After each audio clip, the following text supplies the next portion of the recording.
जय हिंद, नमस्कार, प्रणाम। आशा करते हैं आप सभी अच्छे और स्वस्थ होंगे और अपनी तैयारी अच्छे से कर रहे होंगे। अभी हम लोग यहाँ पे मैथ प्रैक्टिस सेशन के लिए जुड़े हुए हैं।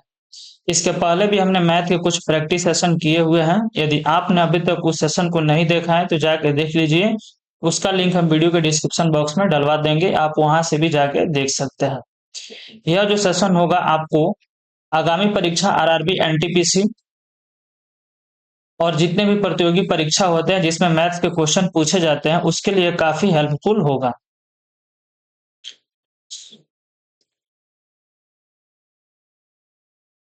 चलिए दोस्तों, बिना किसी देरी के अपने सेशन को आगे बढ़ाते हैं और अपने पहले क्वेश्चन की तरफ बढ़ते हैं। हमारा पहला क्वेश्चन है, ए और बी की औसत आयु 17.5 वर्ष है। यदि ए को सी से बदल दिया जाए तो औसत आयु 15.5 वर्ष होगी। सी और ए की औसत आयु 16 वर्ष है। ए कोमा बी और सी का आयु क्रमशः वर्ष में कितनी होगी? आपसे यहाँ से ए और बी और सी का आयु अलग अलग पूछा है। देखिए, आपको पूरा क्वेश्चन हल करने की जरूरत नहीं है, सिंपल एक आ जाएगा डाटा और वहीं से आप चेक आंसर क्लिक करके जा सकते हैं। जैसे यहाँ पर ए और बी का औसत आयु कितना दिया है, 17.5, तो क्या कर सकते हैं, ए प्लस बी का योग कितना हो जाएगा, 35 वर्ष। और ए को बोला है सी से बदल दिया जाता है, यानी एक जगह पर अब किसको लेना है हमको, सी को, यानी बी को तो रहने देना है। तो एवरेज हमारा कितना हो रहा है, 15.5, तो कितना हो जाएगा, 31 वर्ष।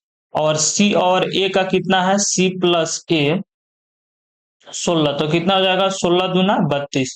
क्योंकि एवरेज इक्वल टू यही ना होता है, सम बटा नंबर ऑफ क्वांटिटी। क्या होता है, नंबर ऑफ क्वांटिटी। देखिए, जब हम क्या करेंगे, इन सबको ऐड करेंगे तो देखिए यहाँ पर भी ए है और यहाँ पर भी है, तो 2a आएगा, फिर 2b आएगा और 2c आएगा। तो हम इसको क्या लिख सकते हैं, 2 × a + b + c equal to, इसको ऐड करेंगे तो कितना हो जाएगा, 5 × 1 = 6 और 2 = 8 और 3 × 3 = 6 3 9, यानी 98 आ गया। तो यहाँ से a + b + c equal to कितना हो जाएगा, 49। अब देखिए यहाँ से आपको करना क्या है, यदि a + b इक्वल टू आपके पास 35 दिया है, तो यहाँ से यदि a + b का वैल्यू पुट कीजिएगा तो क्या c का वैल्यू फाइंड आउट हो सकता है, यानी 49 में से यदि हम 35 को माइनस कर देंगे तो कितना आ जाएगा, 14। अब देखिए यहाँ 14 सिर्फ लास्ट में किसका वैल्यू दिया है, किस ऑप्शन में दिया है, सिर्फ बी के, तो हम यहाँ से बी को टिक करेंगे और आगे बढ़ जाएंगे, अगले क्वेश्चन की तरफ बढ़ेंगे। अगला क्वेश्चन दिया है कि नीचे दिए गए रेखा ग्राफ 5 भिन्न वर्षों में 2 भिन्न स्टोर पी एंड क्यू के उत्पादों की कुल संख्या दिखाता है। वर्ष 2010 और 2011 में एक साथ स्टोर क्यू में उत्पादों की कुल संख्या और वर्ष 2008 और 2012 में एक साथ स्टोर पी में उत्पादों की कुल संख्या के बीच का अंतर कितना, यानी आपसे डिफरेंस पूछा है। किसका डिफरेंस, क्यू। देखिए क्यू का सिंबल आपको यहाँ पे है और पी के लिए सिंबल यह रहा। क्यू के लिए क्या, 2010 और 2011, यह रहा 2010 और यह रहा आपके पास 2011। सबसे पहले हम क्यू को स्टोर वाला छांट लेते हैं, यानी क्यू यही ना है, 55 है 2008 में, 2009 में कितना है, 30 है और 2010 में कितना है, 80, और हमको 2010 वाला चाहिए तो हम 80 को अलग लिख लेते हैं। फिर 2011 वाला चाहिए, 2011 में कितना है, 60 है, तो 60 को भी लिख लेंगे। इनको ऐड करेंगे तो कितना हो जाएगा, 8 6 14, यानी 140 हो जाएगा यह क्यू का। किसके लिए, यह था 2010 में और यह था आपके पास 2011 में। अब देखिए पी का डाटा कौन कौन पूछा है, पी के लिए जो पूछा है आपके पास 2008 और 2012। 2008 में पी कितना है, 25 है, तो 25 लिख लेंगे। और 2012 में पी कितना है, 30 है, तो क्या लिख सकते हैं, यहाँ पे 30 लिख लेंगे। 25 और 30 कितना हो जाएगा, 55। यह हमारा किसका हो गया, पी का डाटा हो गया। यह किस ईयर का था, 2008, और यह हमारा था 2012 का। अब इन दोनों का डिफरेंस पूछा है, तो देखिए यहाँ पे कितना क्यू का आया था, 140। 140 में से यदि हम 55 को माइनस करेंगे कितना हो जाएगा, 10 में से 5 गया 5 और 13 में से 5 जाएगा 8, यानी 85। अगला क्वेश्चन, अगला क्वेश्चन बोला है, दंड आरेख 5 वर्षों के दौरान ए और बी का व्यावसायिक पाठ्यक्रम के लिए नामांकित छात्रों की संख्या को दर्शाता है। 2014 को 16 और 18 के दौरान संस्थान ए में नामांकित छात्रों का औसत संख्या। जब भी आपसे एवरेज की बात करेगा, याद रखिएगा एवरेज, तो आपको सबसे पहले क्या करना है, टोटल का सम करना है और नंबर ऑफ क्वांटिटी से डिवाइड करना है। नंबर ऑफ क्वांटिटी से आपको क्या करना है, डिवाइड करना है। जितना क्वांटिटी दिया रहेगा उतना क्वांटिटी से, या क्वेश्चन में बोलेगा 5 है तो 5, 10 रहेगा तो 10, जितना रहेगा उससे डिवाइड कर देंगे। यहाँ पे 2014 में ए के लिए बात करेंगे तो यहाँ पे ए का सिंबल देखिए फुलफिल है और बी वाला जो है वो ब्लैंक दिया है, तो ये वाला हम लेना है। 2014 में ए के लिए कितना दिया है, 160। 2016 में ए के लिए कितना दिया है, 300। और यहाँ पे 2018 में ए के लिए कितना दिया है, 260। आप लिखते टाइम भी इसको ऐड कर सकते हैं, जीरो के जीरो और 6 6 12 का 2, 3 2 5 1 6 और 1 7, ये तो हो गया इसका टोटल सम। हमको एवरेज निकालना है। यहाँ भी मैं बोला था औसत संख्या, तो औसत के लिए क्या करेंगे, क्वांटिटी से डिवाइड करते हैं। तो कितना क्वांटिटी है, 1 2 और 3, तो 720 को किससे डिवाइड करेंगे, 3 से, तो इसका एवरेज कितना आ जाएगा, 240। सही ना आया। अब देखिए बोला है 2017 के दौरान बी में नामांकित छात्र, 2017 में बी में नामांकित छात्र कितना है, 325। 325 कि छात्रों की संख्या से कितना प्रतिशत कम है। तो सबसे पहले तो हम 325 में से 240 को माइनस करेंगे ना, 5 का 5 और 12 में से 4 गया 8, और यहाँ पे कितना हो जाएगा, तो कैंसिल हो जाएगा। यानी कितना आया, 85। 85 तो ये तो नंबर में, हमको परसेंट में पूछना है। किससे पे पूछा है, बी वाले पे। बी का कितना था, 325 था। परसेंट में जब भी बताना है तो किससे मल्टीप्लाई करेंगे, 100 से। 5 से इसको काटेंगे 17 बार में, इसको 5 से काटेंगे कितना बार में हो जाएगा, 65 बार में। फिर इसको 5 से 13 बार में, और इसको काटेंगे तो कितना बार में, 20 बार में। जैसे इसको मल्टीप्लाई करते हैं कितना हो जाएगा, 340, और नीचे कितना हो जाएगा, 13। 13 से इसको डिवाइड करेंगे कितना हो जाएगा, 13 से 2 बार में कटेगा, 13 दूना 26, और 14 में से 34 में से 26 को जब माइनस कर देंगे, 14 में से 6 जाएगा 8, और यहाँ पे 80 हो जाएगा, 13 6 78, यानी 26 दशमलव और कुछ इधर आएगा। तो यहाँ पे हमारे पास 26.15 एक ऑप्शन है, इसको टिक करेंगे। अगला question, under root 4600 plus under root 540 plus under root 1280 plus under root 250 plus under root 36। जब भी आपको इस टाइप का क्वेश्चन होगा तो आप लास्ट की तरफ से हल करना शुरू कीजिए। 36 के लिए आप क्या नीचे लिखिएगा, 6, और 6 जब इसमें ऐड होगा तो कितना हो जाएगा, 256। 256 के लिए यहाँ पे कितना बाहर आ जाएगा, 16, और जब यहाँ पे 1280 में 16 ऐड होगा तो कितना हो जाएगा, 1296, और 1296 के लिए कितना निकलता है, 36। एक बात आप याद रखिएगा, कम से कम आपको 1 से लेकर 50 तक तो स्क्वायर हमेशा याद रखना पड़ेगा, और 1 से लेकर 20 तक, 1 से लेकर 20 तक का क्यू आप हमेशा याद रखिएगा, तभी क्वेश्चन जाकर आसानी से बनेगा। अभी यहाँ पे 1296 का कितना निकल जाएगा, 36। अब 36 को इसमें ऐड करेंगे 540 में, तो कितना हो जाएगा, 576, और 576 किसका निकलता है, 24 का। ओके, अब 4600 में किसको ऐड कर देंगे, 4600 में 24 को ऐड करेंगे, 4 और 2 और 6, 4624 कितना आ गया यहाँ पे, अंडर रूट 4624। 4624 इसके यूनिट डिजिट में 8 होगा, यानी 68। अगला क्वेश्चन, त्रिभुज पी क्यू आर में भुजा क्यू आर पर ये कोई बिंदु इस प्रकार है कि पी ए माध्यिका है। यदि पी क्यू इक्वल टू 6 सेमी और पी आर इक्वल टू 8 सेमी और Q R equal to 2 under root 14 सेमी है, तो माध्यिका पी ए की लंबाई ज्ञात कीजिए। सबसे पहले हम करेंगे कि यहाँ पे एक त्रिभुज बना लेंगे।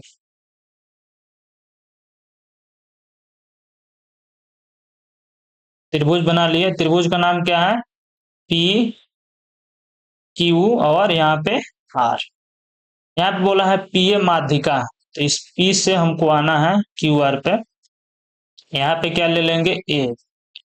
माध्यिका का मतलब होता है दोनों को इक्वल पार्ट में डिवाइड करना। पी क्यू इक्वल टू कितना दिया है, 6, और P R equal to 8 centimetre, और क्यू आर इक्वल टू कितना दिया है, 2 अंडर रूट 14। आपसे पीए की लंबाई पूछा है, तो पीए की लंबाई यानी माध्यिका जो पीए है, इसके लिए फॉर्मूला क्या होता है, 1/2 under root 2 into P Q का स्क्वायर, पी क्यू का स्क्वायर प्लस पी आर का स्क्वायर, और माइनस क्यू आर का स्क्वायर। ठीक, यही इसका फॉर्मूला होता है। इस फॉर्मूला पर आसानी से इसको फाइंड आउट कर सकते हैं। इसको क्या है, 1/2 का 1/2 रहेगा, अंडर रूट में 2, पी क्यू का स्क्वायर कीजिएगा तो कितना हो जाएगा, 36 और पी आर का कीजिएगा तो कितना हो जाएगा 64 और माइनस क्यू आर का कीजिएगा तो कितना हो जाएगा 2 दूना 4 और 14 चौका कितना हो जाएगा 56। यही ना है 2√14 को यदि स्क्वायर करेंगे तो कितना हो जाएगा, इसका तो 4 हो जाएगा और इसका कितना हो जाएगा 14 हो जाएगा, तो मल्टीप्लाई कर देंगे तो कितना हो जाएगा 56 आ जाएगा ना। तो इसका कितना निकलेगा 1/2 अंडर रूट 36 और 64 कितना 100 और दूना कितना हो जाएगा 200 और 200 में से 56 को माइनस करेंगे, अंदर कितना आ जाएगा 144 और 144 से कितना निकल जाएगा 12, 1/2 गुने 12 और 2 से इसको कैंसिल करेंगे तो कितना हो जाएगा 6। यानी जो पीए की लंबाई है वो कितना आ गया 6 सेंटीमीटर। अगला क्वेश्चन, मोहन 20 किलोमीटर घंटे की चाल से अपने स्कूल जाता है और लौटते समय अपनी चाल को 50% बढ़ा देता है, उसकी संपूर्ण यात्रा की औसत चाल ज्ञात कीजिए।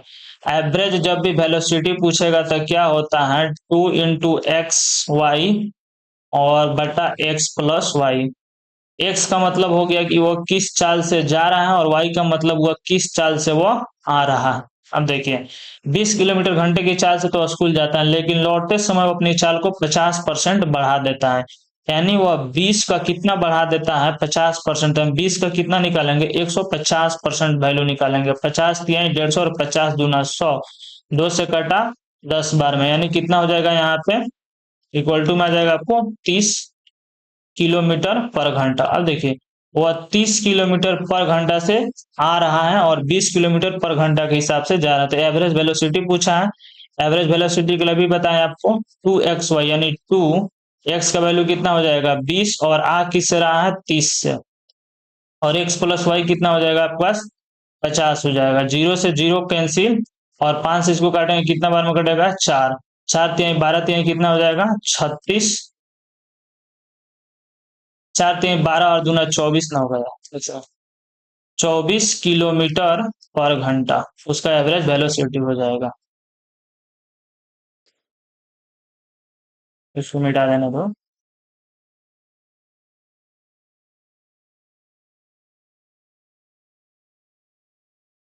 ठीक, अगला क्वेश्चन, अगला क्वेश्चन आपके पास दिया है कि सरल कीजिए। इसको आपको क्या करना है हल करना है। सबसे पहले जितना भी ब्रैकेट दिया रहेगा उसको आपको छोड़ के सबसे पहले छोटा ब्रैकेट वाले काम करना है। तो यहाँ पे देखिए छोटा ब्रैकेट यहीं तक दिया है, तो इसको अंदर को सबसे पहले हम काम कर लेंगे और इसका जब पूर्णांक तुरेंगे तो कितना हो जाएगा 3/2, इसको अलग लिख लेंगे 3/2 और माइनस 1/3 और माइनस कितना दिया है 1/6। जब इसका एलसीएम कीजिएगा तो कितना हो जाएगा 6, दो दिन 2 तिहाई 6 तो कितना हो जाएगा यहाँ पे 9 हो जाएगा और 3 दूना 6 तो यहाँ पे कितना हो जाएगा 2 और यहाँ पे कितना हो जाएगा 1। अब देखिए -2 -1 जुटेगा तो कितना -3 और 9 में से -3 जाएगा तो कितना हो जाएगा 6/6, यानी ये कट के कितना आ गया 1, यानी इस टोटल जो ब्रैकेट का वैल्यू कितना निकल गया 1। अब इस 1 को 1/2 से मल्टीप्लाई कर देंगे तो कितना हो जाएगा 1/2। अब देखिए जो मझला कोष्ट दिया है इसको हल करेंगे, 4 का 1 पूर्णांक 1/4 है तो इसका फ्रैक्शन वैल्यू कितना हो जाएगा 5/4 और माइनस 1/2 और 1 से मल्टीप्लाई करेंगे तो 1/2 का 1/2 होगा।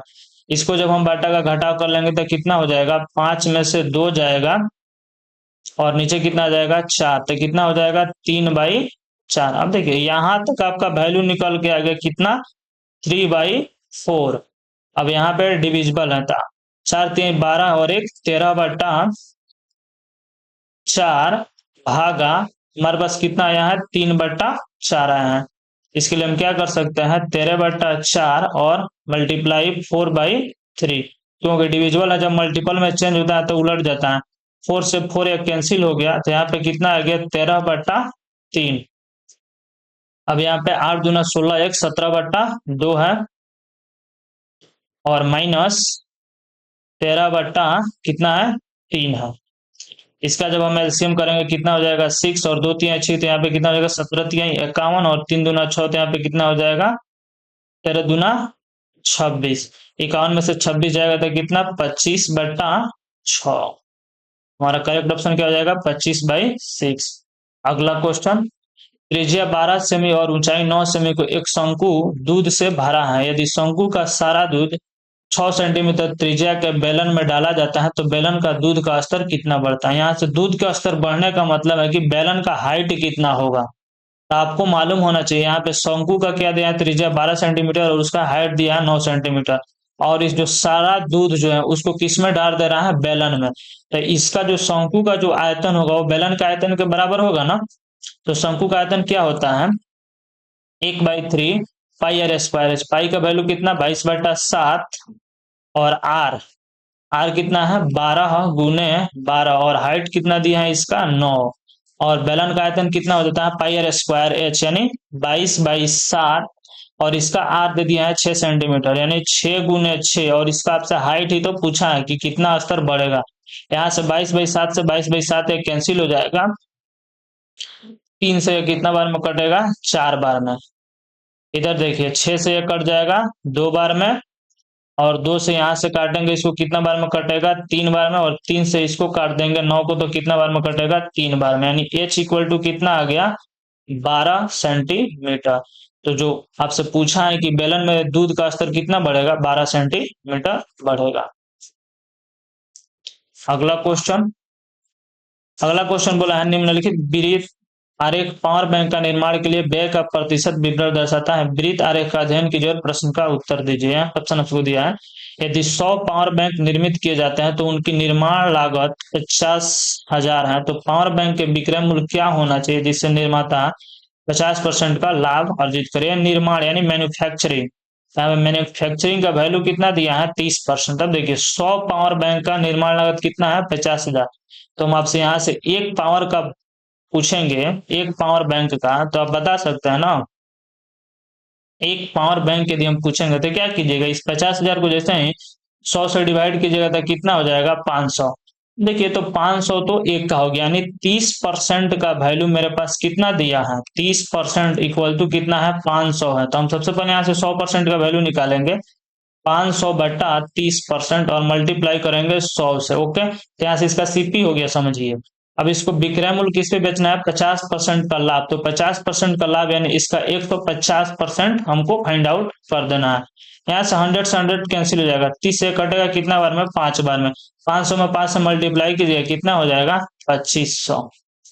यानी हमारा ऑप्शन कौन सा जाएगा, पहला ही हमारा ऑप्शन हो जाएगा। अगला क्वेश्चन, एक निश्चित राशि पर अर्जित साधारण ब्याज मूल राशि का 16/25 है। यदि ब्याज का वार्षिक दर का संख्यात्मक मान और समय वर्षों में समान है तो ब्याज की वार्षिक दर क्या होगी। यहाँ से आपसे बोला है कि जो रेट है वो टाइम के इक्वल टू है, ठीक ना। रेट क्या है, टाइम के इक्वल टू है। तो आपसे पूछा है कि उसका वार्षिक दर यानी रेट कितना होगा। देखिए हम लोग क्या करते हैं, P गुने रेट बाई 100।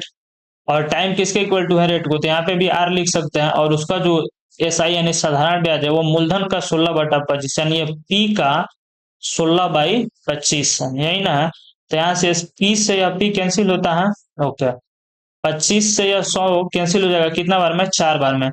आर और आर में मल्टीप्लाई कीजिएगा तो कितना हो जाएगा, आर स्क्वायर। और 4 में 16 से मल्टीप्लाई कीजिएगा, कितना हो जाएगा, 64। यानी आर इक्वल टू कितना हो गया, 8।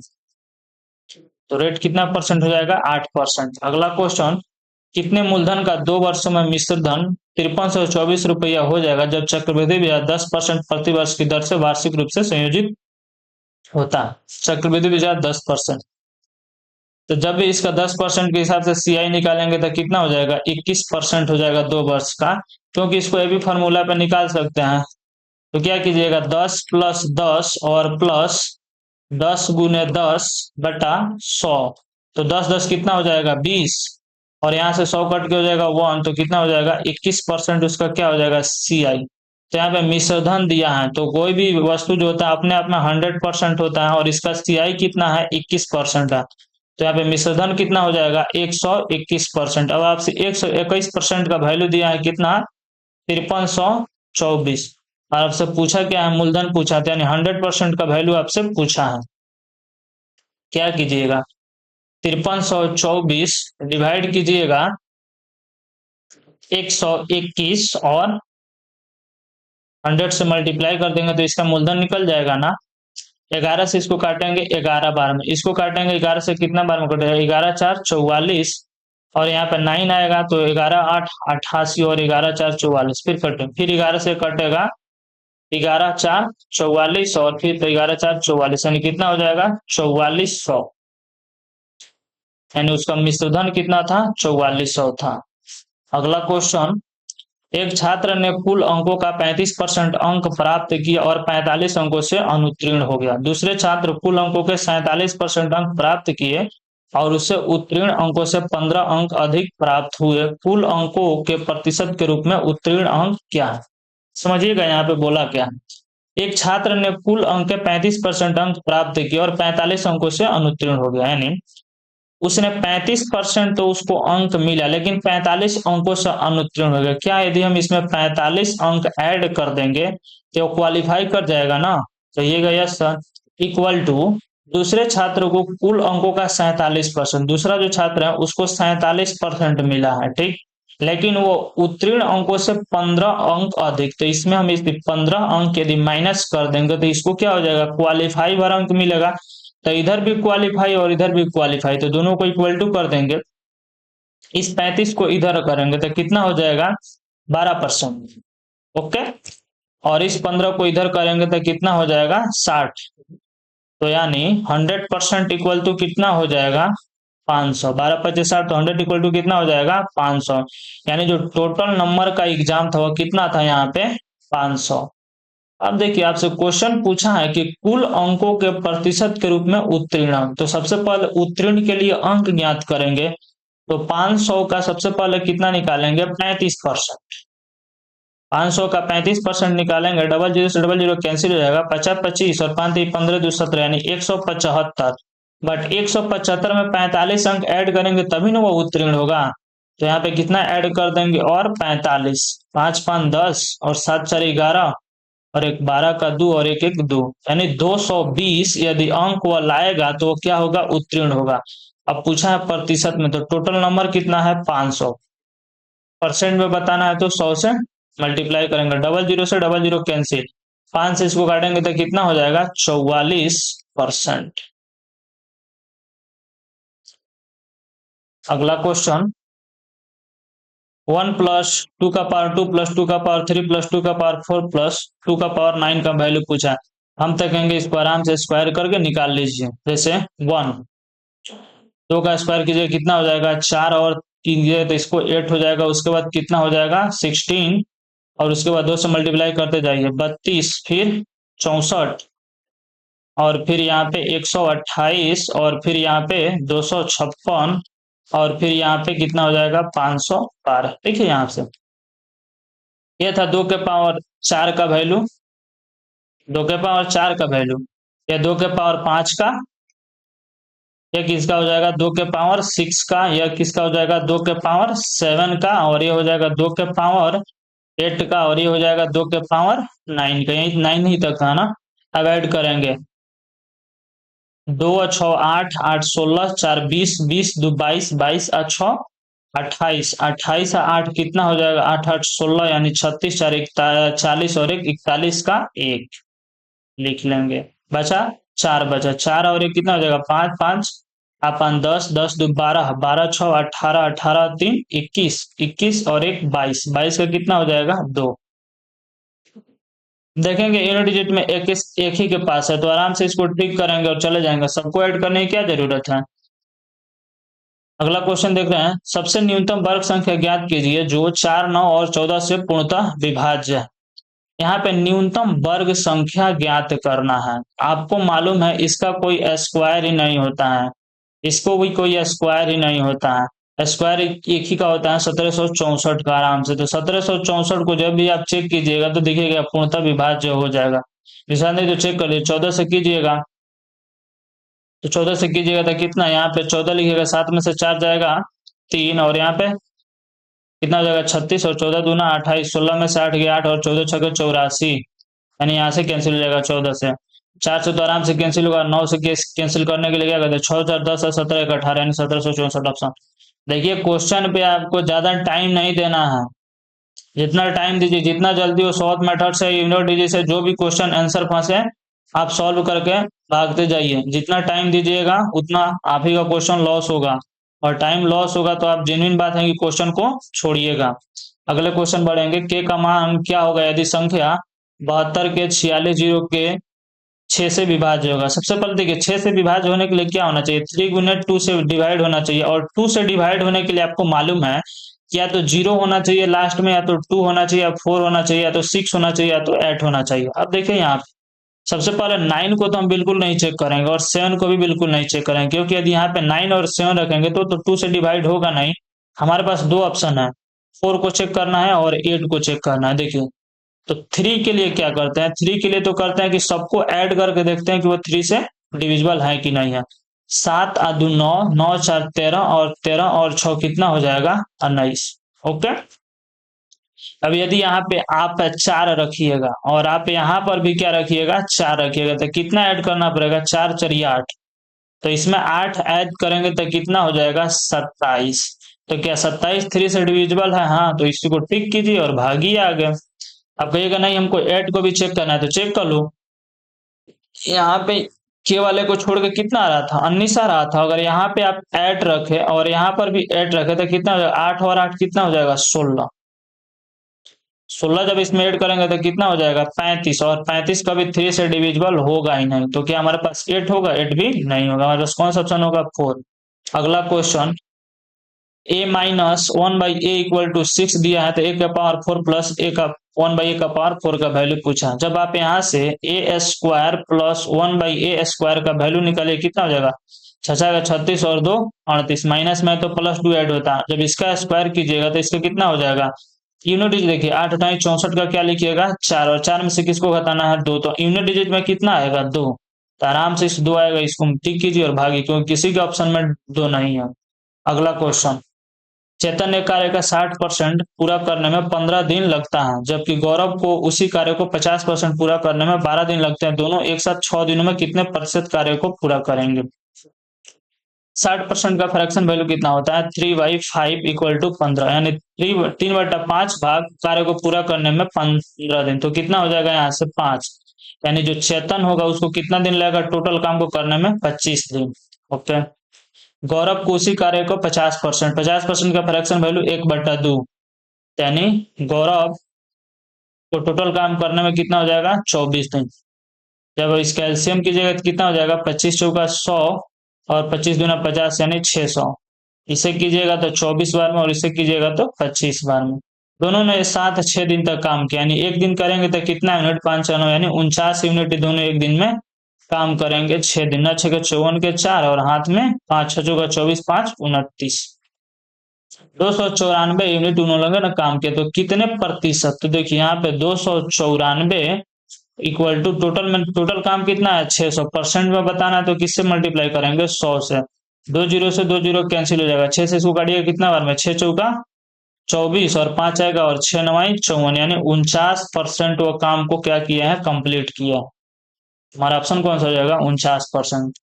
अगला क्वेश्चन, रैखिक समीकरण 3x - 2y = 8 है, और 4x + 3y = 5 के रेखाखंड बिंदु अल्फा कोमा बीटा पर प्रतिच्छेद होते हैं, तो 2 अल्फा माइनस बीटा का मान क्या होगा। ओके, यहाँ पे आपके पास दिया है 3x - 2y = कितना दिया है 8, और यहाँ पे दिया है 4x + 3y = कितना दिया है 5।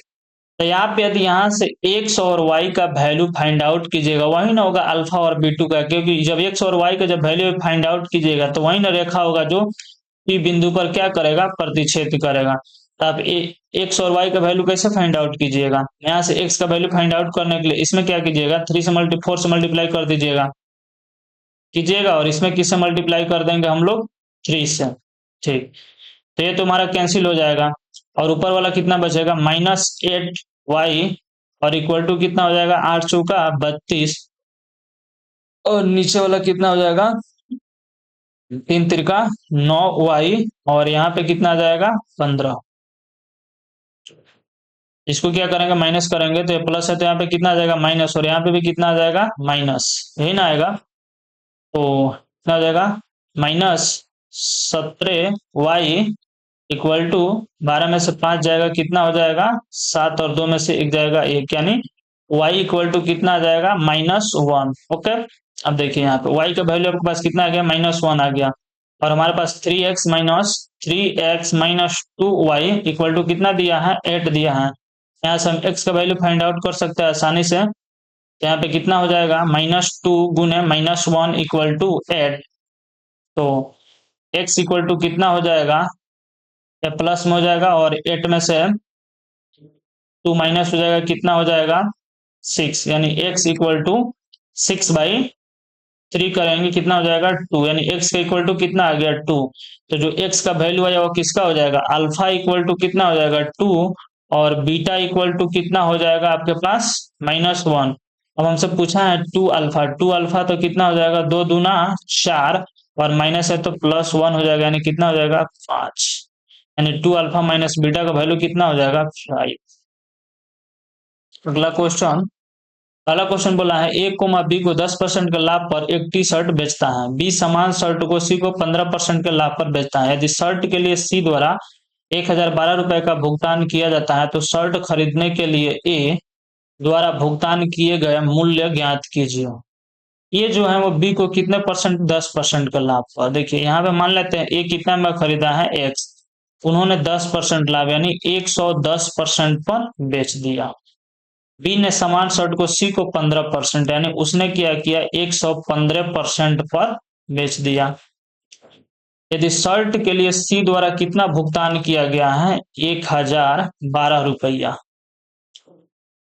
आराम से इसको काटेंगे 23 तक कितना बार में 5 से काटेंगे 23 बार में, इसको 5 से काटेंगे तो 20 बार में। यहाँ से 1 0 से 1 0 कैंसिल हो गया, इसको 11 से काट लेंगे, 11 से काटेंगे 11 9 99 और 11 दूना 22, 23 से इसको काटेंगे कितना बार में कटेगा 23 चौका 92, मल्टीप्लाई कर देंगे 20 चौका 80, यानी x इक्वल टू कितना हो जाएगा 800, यानी ए ने द्वारा भुगतान किया गया मूल्य कितना था 800।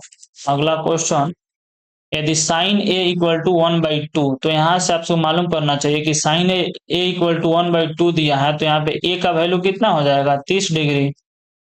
अब जब ए का वैल्यू 30 डिग्री होता है तो tan 30 का वैल्यू कितना होता है 1/√3, और माइनस cot ए का वैल्यू कितना हो जाएगा 30 का √3 बटा √3 इंटू 1 प्लस कौशेक ए, 1 प्लस कौशेक ए, कौशेक 30 का वैल्यू कितना हो जाएगा 2, यहां से करेंगे तो कितना हो जाएगा √3, इधर मल्टीप्लाई होगा तो 3, चाहे कितना हो जाएगा -2/√3, और यहाँ पे कितना आ जाएगा √3 और +3 होगा, क्योंकि ये बटा में तो मल्टीप्लाई हो जाएगा।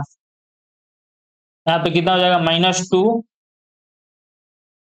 अरे यार ये वाला केवल 3 है ना, ये 3 मल्टीप्लाई हुआ तो कितना हो जाएगा 3,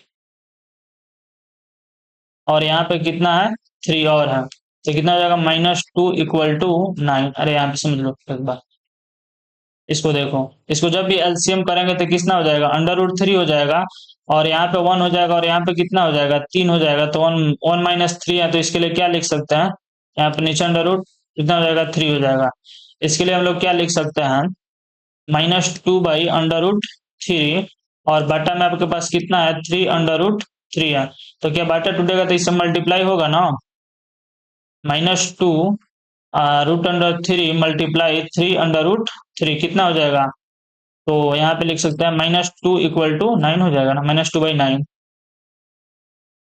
अगला क्वेश्चन, पी और क्यू ने क्रमशः 2400 और 3600 रुपए का निवेश से एक व्यापार व्यवसाय शुरू किया। यदि 3 वर्ष के अंत में क्यू ने 1800 रुपए निकाल लिए तो 5 वर्ष के अंत में पी और क्यू के लाभ शेयर का अनुपात क्या होगा। 5 वर्षों के बाद पूछा है, पी तो आराम से 2400 रुपया लगाया और बोला कि हम 5 वर्षों के लिए आराम से इसको छोड़ देते हैं, लेकिन क्यू भाई साहब ने क्या किया कि 3600 रुपया तो लगाए हैं, ठीक है, लेकिन 3 वर्ष के अंत में वो 1800 रुपया निकाले, नहीं तो 3 वर्ष के लिए थे तो साइकिल चलने दिया, ठीक। फिर प्लस क्या करेंगे, जब भी पैसा निकालेगा तो अपने मूलधन से निकालेगा, यानी 3600 में से 1800 निकाल लेगा तो कितना बचेगा 1800। अब उसने क्या किया, इस 1800 रुपया को 2 वर्ष के लिए छोड़ दिया, जितना रेशियो में पूंजी को निवेश करते हैं उसी रेशियो में लाभ होता है। 24 में 5 से मल्टीप्लाई करेंगे कितना हो जाएगा 120 और डबल जीरो है तो डबल जीरो अनुपात। 36 में 3 से करेंगे 108 और डबल जीरो और प्लस 18 दूना कितना हो जाएगा 3600। अब देखिए यहाँ पे कितना हो जाएगा 12 ट्रिपल जीरो और 100, इसको जब जोड़ देंगे तो कितना हो जाएगा 144 और डबल जीरो से यहाँ से डबल जीरो कैंसिल हो जाएगा और 24 से इसको काटेंगे तो 5 बार में और 24 से इसको काटेंगे तो 6 बार में, यानी 5:6 के रेशियो में उन लोगों का लाभ मिलेगा। अगला क्वेश्चन दिया है किसी वस्तु का अंकित मूल्य 500 रुपया है, ठीक है, इस वस्तु को 30% और x% की क्रमिक छूट पर 280 रुपए में बेचा जाता है, x का मान क्या होगा। अच्छा, 500 रुपया जो उसका एमपी है, ठीक है, इस वस्तु को 30% और x% यानी 70% पर बेच रहा है, ठीक। दूसरा बार बोला है x% की क्रमिक छूट, तो हम क्या करेंगे 100 में से x को माइनस करेंगे यानी उतना उतना एसपी पे बेचेगा और इसको बेचा कितना में है 280 रुपया में, ठीक है। 100 से इसको काटेंगे कितना बार में कटेगा 5 से, ठीक। एक जीरो से एक जीरो या कैंसिल कर देगा, 7 से इसको काट देंगे तो कितना बार में कट जाएगा 40 और 5 से इसको काट देंगे तो कितना बार में कटेगा 8, यानी 100 माइनस x और नीचे कितना बचा है 10, 10 8 में मल्टीप्लाई हो जाएगा तो कितना हो जाएगा 80, यानी x इक्वल टू कितना हो जाएगा 20%। तो दूसरा जो डिस्काउंट दिया वो कितना परसेंट दिया है 20%। अगला क्वेश्चन, चीनी के मूल्य 33% बढ़ता है, एक परिवार को चीनी उपभोग कितना प्रतिशत कम करना चाहिए ताकि व्यय में वृद्धि न हो। देखिए पहले 100 रुपया था, अब क्या हुआ 33% बढ़ा तो 133 रुपया हो गया। बोला है परिवार को चीनी का उपभोग कितना प्रतिशत कम करना चाहिए ताकि व्यय में वृद्धि न हो। बोला है कि पहले यदि 100 रुपया हम खर्चा करते हैं तो हम अब भी 100 रुपया खर्च करेंगे, लेकिन रेट तो बाबू 133 हो गया है, तो कितना वृद्धि हुआ है 33, ठीक है। अब कम करना है तो वृद्धि वाले पर ना कम करेंगे, वृद्धि कितना है 133, तो 133 से क्या करेंगे डिवाइड करेंगे और परसेंट में बताना है तो किससे मल्टीप्लाई कर देंगे 100 से, तो कितना हो जाएगा ये हो जाएगा हमारे पास 3300 और बटा 133। दो से मल्टीप्लाई करेंगे कितना हो जाएगा 330 और 2 तिहाई 6, 2 तिहाई 6 और 2 कम 2, 10 में से 6 गया 4 और 12 में से 6 जाएगा 6 और ये वाला क्या हो जाएगा, ये वाला कैंसिल हो जाएगा ना, ठीक है। और ऊपर से कितना आ जाएगा 0 यानी 2, यहाँ पे हो गया। अब 133 को किससे काटेंगे 4 से, 3 चौका 133 गुने 4 करेंगे, 4 तिहाई 12 का 2 और 4 तिहाई 12 एक 13 और 4 एक 5 यानी 532। तो यहाँ पे क्या लिखेंगे 532, 10 में से 2 गया 8 और 3 3 0 और 6 में से 5 जाएगा 1 यानी 24। यहाँ पे आ जाएगा हमारे पास 24 दशमलव, देखिए यहाँ पे 24.8 है कि ऑप्शन दिया है, तो हम आराम से इसको टिक करके चले जाएंगे। अगला question, a plus B plus C equal to 2 है, A B plus B C plus C A equal to -2, A B C equal to -2, तो A cube plus B cube plus C cube का value ज्ञात करना है, उससे कोई दिक्कत नहीं। इसके लिए सबसे पहले फॉर्मूला क्या होता है A cube plus B cube plus C cube equal to -3ab equal to formula क्या होता है A plus B plus C A square plus B square plus C square minus A B और minus B C और minus सी ए, यही ना होता है। आपको यहां से ए बी सी का वैल्यू दिया है, ए प्लस बी प्लस सी का वैल्यू दिया, लेकिन A square plus B square plus C square का वैल्यू नहीं दिया, तो इसका वैल्यू फाइंड आउट करने के लिए क्या करेंगे इसका होल स्क्वायर करेंगे तो कितना हो जाएगा A square plus B square plus C square और प्लस यहाँ से 2 को हम कॉमन कर लेंगे तो कितना हो जाएगा A B plus B C plus C A हो जाएगा ना, और इक्वल टू में किसका स्क्वायर करेंगे 2 का, तो कितना हो जाएगा 4 और A B plus B C का वैल्यू दिया है -2, तो यहाँ पे -2 लेंगे तो यहाँ पे कितना हो जाएगा -4 हो जाएगा और -4 इधर आएगा तो A square plus B square plus C square equal to कितना हो जाएगा 8 हो गया।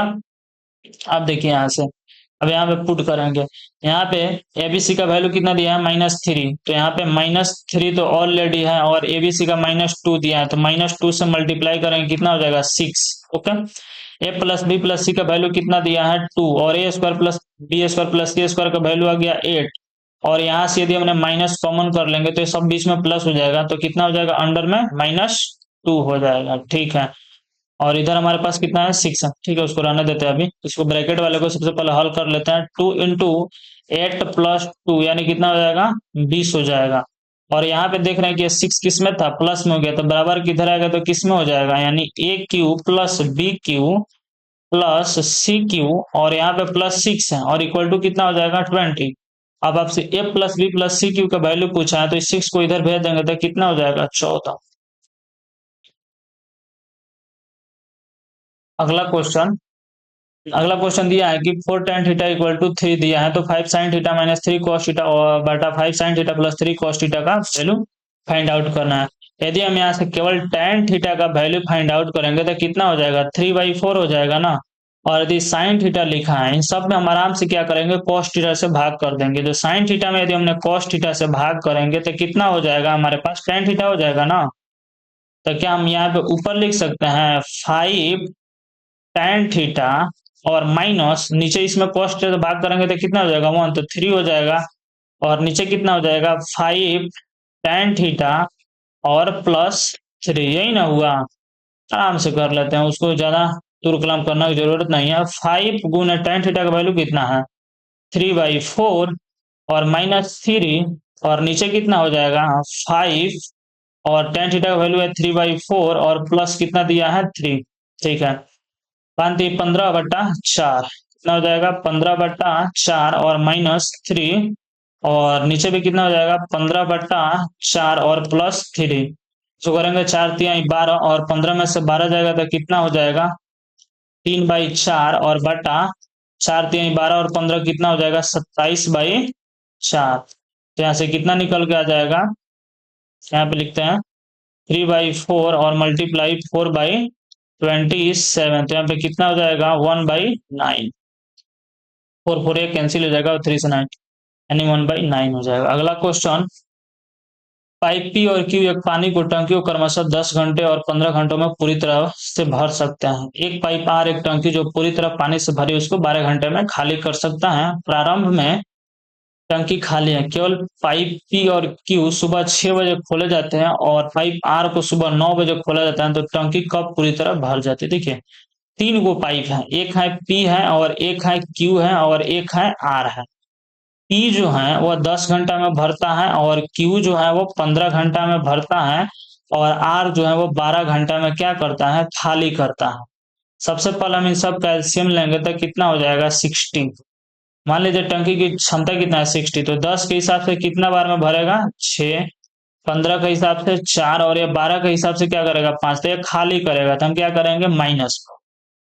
हमारे पास बोला है कि पी और क्यू को सुबह 6 बजे खोला जाता है, यानी 6 और 4 10 यूनिट के साथ वो खोला जाता है, और आर को कितना 9 बजे, तो सबसे पहले तो 6 से 9 यानी 3 घंटा या 2 आदमी चला, तो 3 घंटा जब चलेगा तो कितना 30 यूनिट तो वो पानी को भर देगा, तो बचेगा कितना 60 में से 30 को जब घटा देंगे तो कितना पानी बचेगा और भरना 30। अब क्या हुआ इन तीनों को साथ में खोल देंगे, जब तीनों को साथ में खोलेंगे तो भरने वाला है 10 और खाली करने वाला है 5, तो 5 का ना क्षमता से भरेगा, तो बचेगा भरेगा किसको 30 को, तो 30 को 5 से डिवाइड करेंगे कितना हो जाएगा 6। अब बोला है टंकी पूरी तरह कब भर जाएगी, तो पहले 3 घंटा चला है और फिर बाद में कितना देर चला 6 घंटा, तो टोटल चला कितना 9 घंटा, और 9 घंटा कब से चल रहा है 6 बजे से, तो 6 बजे से जब 9 घंटा चलेगा तो दोपहर को 3 बजे क्या हो जाएगा टंकी फुल हो जाएगा। अगला क्वेश्चन बोला है दो स्टेशन पी और क्यू एक सीधी रेखा पर 570 किलोमीटर की दूरी पर है। ठीक है, यहाँ से पी है और यहाँ से क्यू है, दोनों का डिस्टेंस के बीच की है 570 किलोमीटर। पी सुबह 5 बजे से शुरू होता है, अच्छा ये 5 बजे से चलना शुरू करता है, इसका स्पीड भी दिया होगा, हाँ इसका स्पीड दिया है 90 किलोमीटर पर घंटा। ठीक है, दूसरी ट्रेन क्यू से सुबह 6 बजे शुरू होती है, अरे भाई 6 बजे शुरू हो रहा है, ओके, और इसकी स्पीड दिया है आपको 70 किलोमीटर पर घंटा। ठीक, बोला है वह किस समय एक दूसरे से मिलेंगे। तो देखो ये तो भाई साहब चले हैं 5 बजे और ये भाई साहब चले हैं 6 बजे। तो सबसे पहले हमको जब भी इस टाइप का क्वेश्चन मिलेगा कि कब दोनों एक साथ मिलेंगे, तो सबसे पहले टाइम को इक्वल करेंगे, यानी इसको 1 घंटा चला देंगे। 1 घंटा चलाएंगे तो 90 किलोमीटर तो दूरी तय करेगा, क्योंकि 90 किलोमीटर पर घंटा के हिसाब से चल रहा है। तो 570 टोटल डिस्टेंस है, और 570 में से यदि 90 या चल लिया तो कितना हो जाएगा, 0। और 17 में से 9 गया 8, और यहाँ पे यानी 480 किलोमीटर अब दोनों को तय करना पड़ेगा दोनों को। तो देखिए जब भी इसका रिलेटिव वेलोसिटी निकालेंगे तो दोनों अपोजिट डायरेक्शन में चल रहे हैं, तो 90 और प्लस 70 को ऐड कर देंगे, कितना हो जाएगा, 160 किलोमीटर पर घंटा के हिसाब से चलेगा लोग। तो 480 किलोमीटर डिस्टेंस है और 160 के हिसाब से चलेगा लोग, तो कितना, 3 घंटा। अब ये 3 घंटा किस से, 6 बजे से, तो यानी 9 बजे वो दोनों एक दूसरे से मिल जाएंगे लोग। अगला क्वेश्चन, 12 और 30 के तीसरे अनुपातिक और 9 और 25 के माध्य अनुपातिक के बीच का अनुपात क्या होगा। 12 और 30 के तीसरे अनुपातिक, तीसरे अनुपातिक के लिए फॉर्मूला होता है b² बाई a, और मध्य अनुपातिक के लिए फॉर्मूला होता है √ab। यहाँ से हम तीसरा अनुपातिक निकालेंगे तो b क्या, हमारा बाद वाला, यानी 30 × 30, और a हमारा कितना है, 12।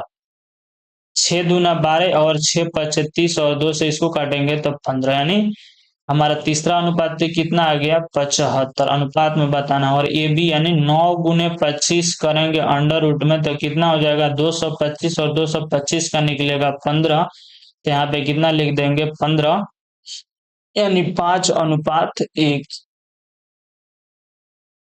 अगला question, tan3x = 4 sin square 30 degree into sine 60 degree बटा साइन 45 और cos 45, तो x एक न्यून कोण है, तो x का मान ज्ञात करना। जब भी बोल दिया x एक न्यून कोण है तो 60 डिग्री तो होगा नहीं, क्योंकि यहाँ पे यदि 60 डिग्री रखेंगे तो कितना हो जाएगा, 180 हो जाएगा, नहीं हो सकता। चेक कर लेते हैं, 4 और साइन स्क्वायर 30, 30 का वैल्यू कितना होता है, 1/2, तो कितना हो जाएगा, 1/4, और इंटू साइन 60, साइन 60 का वैल्यू कितना होता है, √3/2, बटा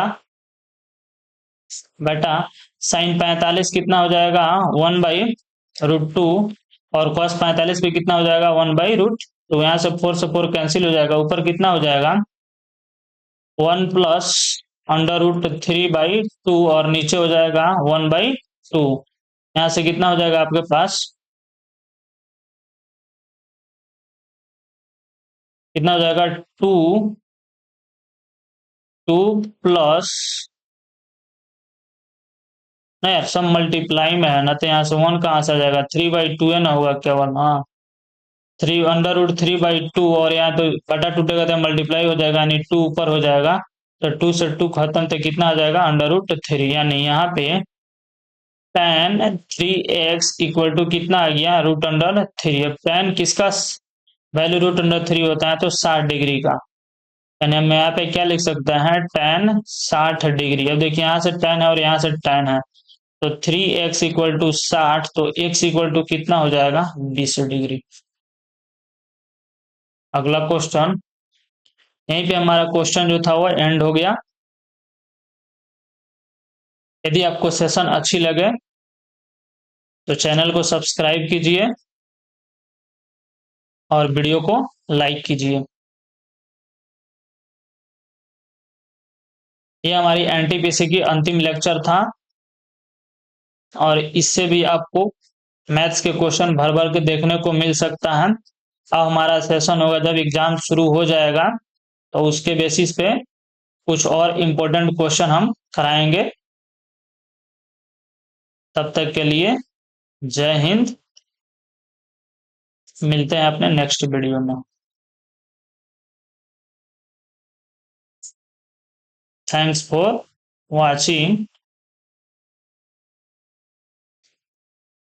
watching this video.